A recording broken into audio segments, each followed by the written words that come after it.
బులెటిన్లో breaking update చూస్తున్నాం. Mysore urban development authority కుంభకోణం కర్ణాటకలో ప్రస్తుతం కలకలం రేపుతోంది. ఈ కేసులో ముఖ్యమంత్రి సిద్ధరామయ్యను విచారించేందుకు రాష్ట్ర గవర్నర్ ధావర్ చంద్ గెహ్లోట్ అనుమతి మంజూరు చేశారు. దీంతో సీఎంకు రాజకీయంగా ఇబ్బందికర పరిస్థితులు ఎదురయ్యే అవకాశాలు కనిపిస్తున్నాయి. ఈ నేపథ్యంలో సీఎం సిద్ధరామయ్య అత్యవసర కేబినెట్ సమావేశం ఏర్పాటు చేశారు.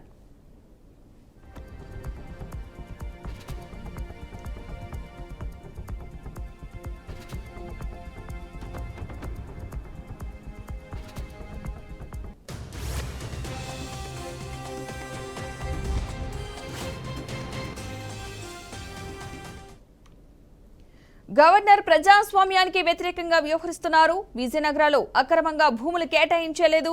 కేంద్రం చెప్పినట్లుగా గవర్నర్ నడుచుకుంటున్నారు. బీజేపీ ప్రతినిధిగా గవర్నర్ వ్యవహరిస్తున్నారు. ఆయన వ్యవహార శైలిని ఖండిస్తున్నాం. కాంగ్రెస్ ప్రభుత్వాన్ని కూల్చేందుకు కుట్రలు చేస్తున్నారు. అందుకు గవర్నర్ ధావర్ను పావుగా వాడుకుంటున్నారు. న్యాయ పోరాటం చేస్తాం అని తెలిపారు.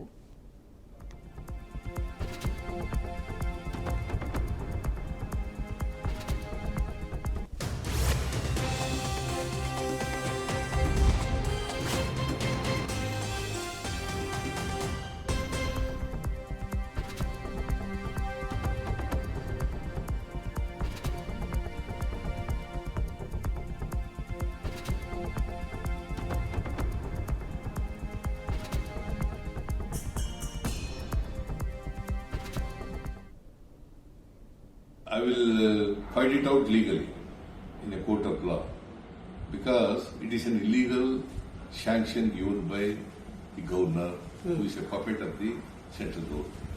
See, there is no prima facie case against me or against anybody, and the BJP has no moral right to ask my resignation.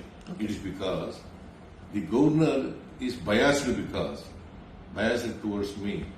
It because there is a application pending before the governor of Kumaraswamy. In fact, Lokayukta asked a sanction from the governor in Kumaraswamy's case. That sanction has not been given so far. And in Jolle's case, Srimati Jolle,